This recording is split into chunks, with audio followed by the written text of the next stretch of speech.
All right, everyone. I thought I'd do a different kind of video today. A new patch came out, 1.0.45, and I thought I would do a discussion of how to understand these patch notes, and what how to respond to them as a player. How are you going to change your play as a result?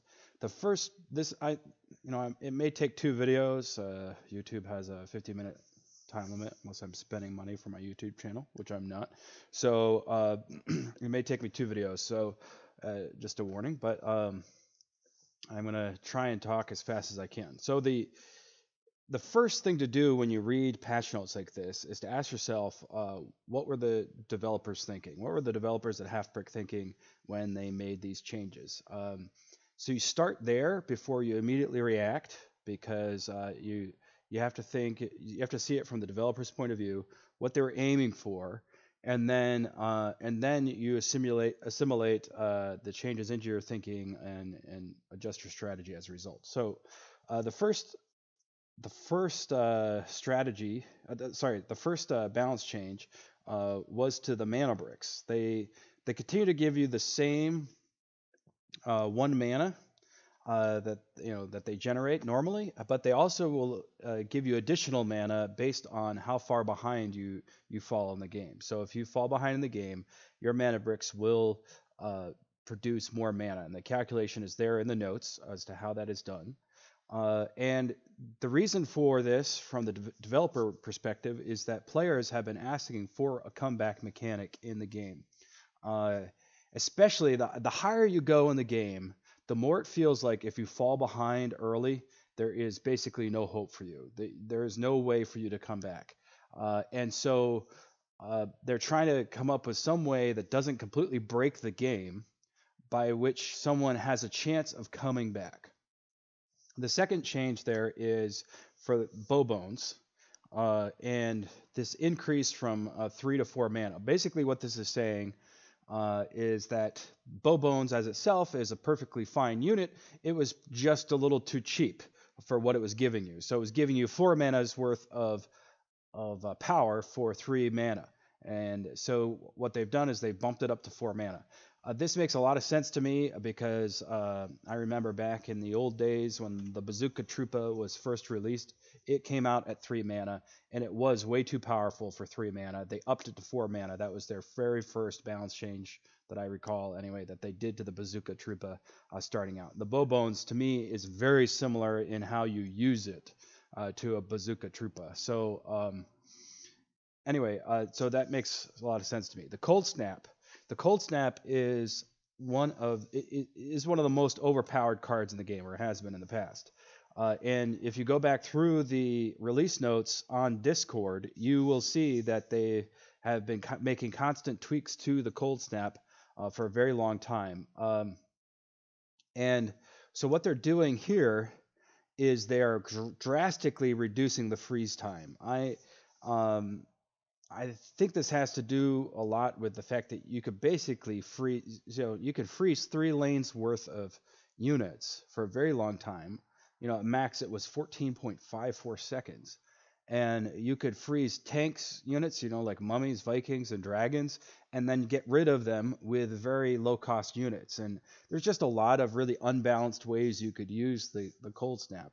So now they've reduced its freeze time down to max freeze time down to 1.79 seconds. I think the idea here is you can save yourself from getting hit with a devil or something at the last second, and have enough time to play a unit to respond to the devil.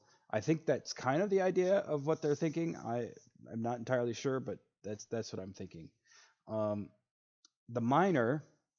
What's going on here is that because the bricks are now all one hit, they all take one hit to destroy, except for the reinforced bricks, which take 2 hits. Then the minor special ability was basically worthless. So they've given it this additional special ability where it diffuses magic bricks. And this was in response to suggestions on Discord to the developers from players that there be a unit that could diffuse magic bricks. So the mummy is unaffected by magic bricks. It's immune to magic bricks. but the miner will now defuse the magic brick. So the mummy, if it hits a poison brick, will create a field of poison, but just walk through it. The miner, when it hits a poison brick, nothing happens.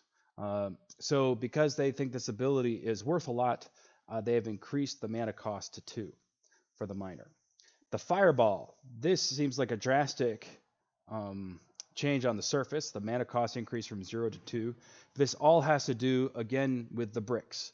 The bricks being reduced to 1 hit, now the fireball can destroy bricks. And I believe, let's see, it can destroy a total of 9 bricks in 1 hit, which is pretty powerful, especially for 0 mana.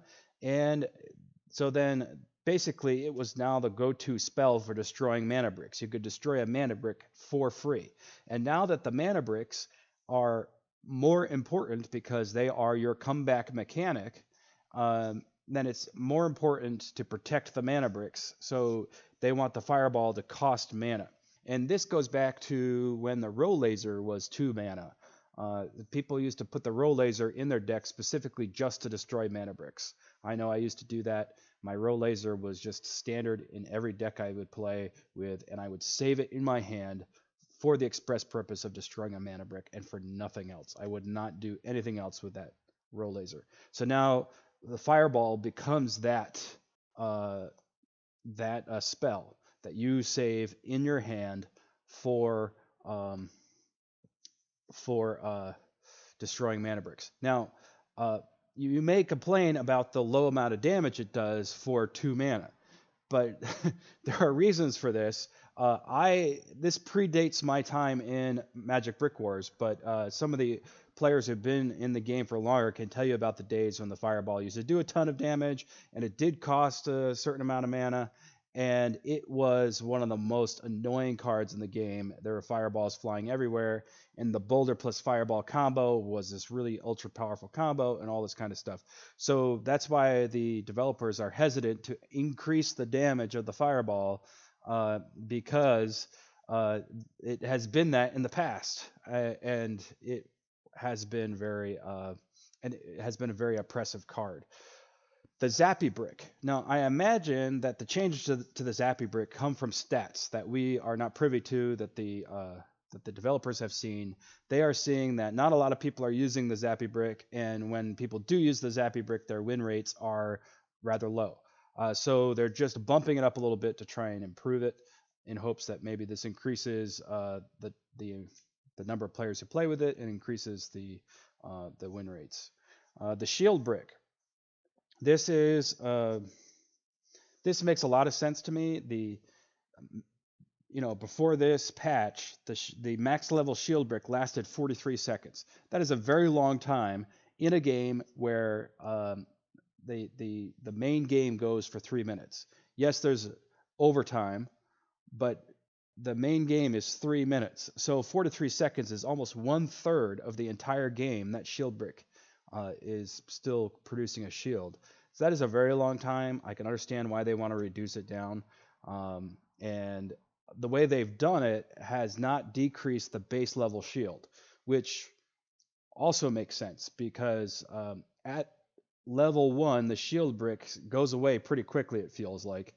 It's basically just long enough that you can get a couple of units shielded. So you play the shield brick, you play a couple of units, and then the shield goes away. So they have not reduced the base level time that it lasts, so that's probably wise. So that's kind of like what the developers are probably thinking by some of these changes. There's probably more I could say on that. Feel free to comment, annoy me on Discord, whatever.